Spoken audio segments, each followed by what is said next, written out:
Okay, so just a reminder, we're looking at by what means, how we would recognise an institution which had a comprehensive approach to internationalisation. We just talked about governance, leadership and management, and we now go on to internationalisation of the formal curriculum for all students.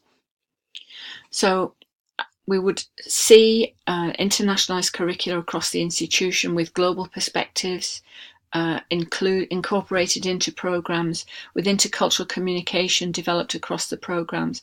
And partly to support that, we would see some international mobility opportunities, but these are really a tool to help deliver an internationalized curriculum. They're not an internationalized curriculum in themselves, as we talked about in the previous module. So recognizing internationalization of the formal curriculum for all students is an important, and probably the most important, aspect of all of these 10 items that I'm talking about here. Number 4, in a comprehensive internationalization situation, we would find an institution which had an international campus culture, and that the informal curriculum was also internationalized through multicultural campus culture, whether it's it doesn't have to have lots of international students, for example, or people from different cultural backgrounds, but the creation of an international feeling to the campus, the creation of an international environment and international mindedness should be evident on the campus. And there may be international aspects of university life which are celebrated through events, displays, activities to support internationalization at home. And this informal curriculum supports the formal curriculum, as we said. We would ideally see student diversity, with international students or people from different cultural backgrounds being actively participative in campus life, and students from those backgrounds valued for the way in which they enrich both the classroom and the campus culture, using the diversity of the student body to further support both formal and informal curriculum internationalization. In a comprehensively internationalized institution, we would have good guidance and support for students outside the classroom, whether this was to do with international or exchange students and the systems and services which support them, or promoting internationalization for all students, domestic or international, thinking about language classes, the development of intercultural competence, academic and pastoral support for students, for example, if they want to go on an exchange, is there appropriate support for them by not only the academic staff but the support staff as well, and that there may be advisory and counselling services which have an international element or which support international students. We would also see internationalisation incorporated into staff development or recognition and reward for staff. Ideally, there would be an appropriate staff development programme which supports internationalisation.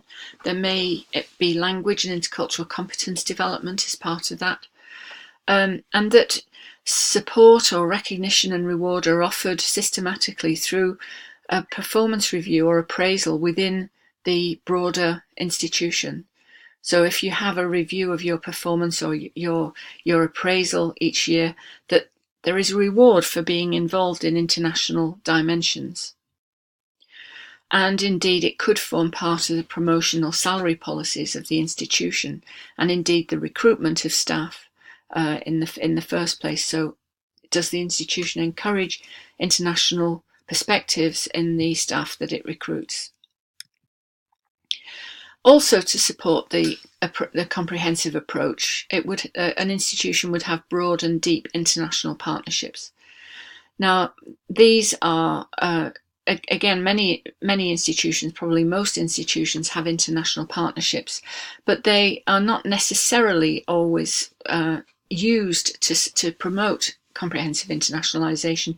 Sometimes they're simply there for student exchanges or staff exchanges, but a good set of strong, well-maintained international partnerships can provide further opportunities for student and staff engagement, because it can be the basis for collaborative research. It can promote staff and student exchange.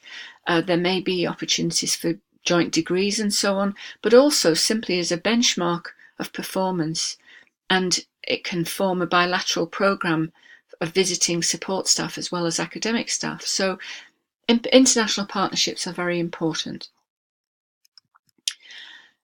In number 9, as I said, it's very important that there are sufficient resources which support this comprehensive internationalisation strategy.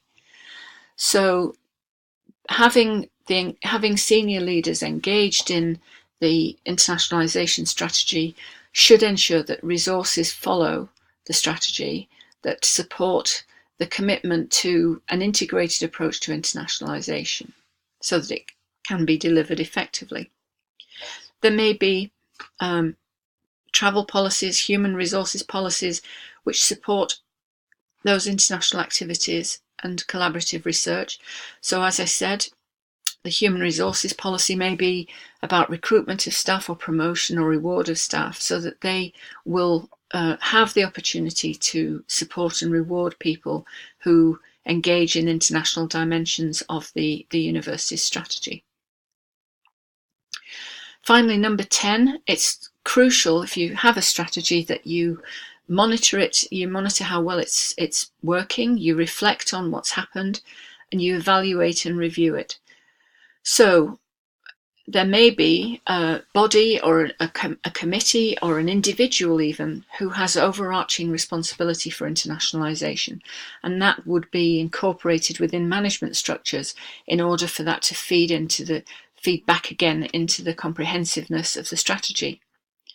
This would report regularly on progress and look to continuously enhance internationalisation activities and the strategy itself through that feedback, reflection and evaluation process. And then, if necessary, there would be revisions to policy and practice depending on how the monitoring, reflection, evaluation would go, so that reviewing and revising practice is the final element of that, so you have the continuous cycle of improvement. So, going back to this diagram that I had earlier with the students at the heart of it, I just wanted to point out that of those 10, these 1, 2, 5, 7, 8, 9, 10 are all really features of the wider university. They need to be monitored and guided at university level. They're not suitable, or that staff, academic staff or support staff, would only be able to have an influence on this or feed into this strategy. They wouldn't always be able to have an absolute responsibility for these. So at university level, there are these elements of the 10 key items which must be monitored and developed at university level, or ideally this would happen.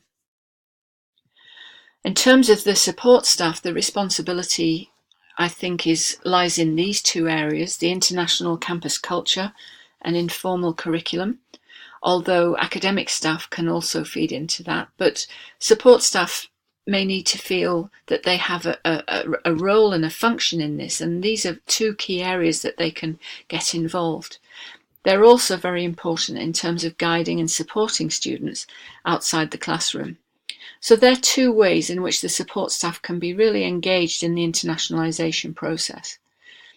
As far as the academic staff, of course, internationalisation of the formal curriculum for all students, as we've discussed before. And as I said, I believe this is the most important element of comprehensive internationalisation. And that's why we put so much emphasis on curriculum internationalisation, both formal and informal, but also at home, as well as any mobility opportunities which students may have. So to summarise then, I think going back to my earlier slides, the rationale, the reason for seeking a comprehensive approach to internationalisation is at the heart of all of this. It's important to understand the difference between the strategy itself and the tools that we will use to achieve it. So mobility, delivering a programme in English, all of those dimensions will not in themselves be a sufficient internationalisation strategy. They are really tools to help deliver the strategy, and I hope I've explained that clearly today. We need to consider the student experience and the learning outcomes as priorities in order for us to feed into the rationale for internationalisation. The students, I believe, are at the heart of it, and the academic staff and the support staff deliver this important aspect of the student experience. We also need to think about how partnerships, mobility, and the tools that we've talked about can support the overall strategy. We also need, as I said earlier, to communicate the strategy to everybody involved. All stakeholders need to understand why the strategy is there, what we're trying to achieve, and be involved in delivering it. And then finally, to learn from what we've done, to review it and revise it is also absolutely crucial. So they're the key summaries of the whole approach. Okay, so then questions for you, and I would like you, in your group work, I'd like you to consider these two questions. Firstly, what does comprehensive internationalisation mean in your institution, in your context? And how do you think, what do you think the situation is so far? Do you think your institution is comprehensively internationalised? Do you think it has a comprehensive approach to internationalisation, even if it isn't there yet? Do you think the leaders of your institution see a very broad view, a comprehensive view of an internationalisation strategy? So my question really is, what needs to be done to help you take those steps forward? So I hope you'll be able to work in your groups and come up with some great answers for this, because your responses to my first series of questions in Unit 2 were very, very good. And I look forward to receiving and reading the group work. So thank you very much for listening, and I look forward to hearing from you soon. Okay, bye.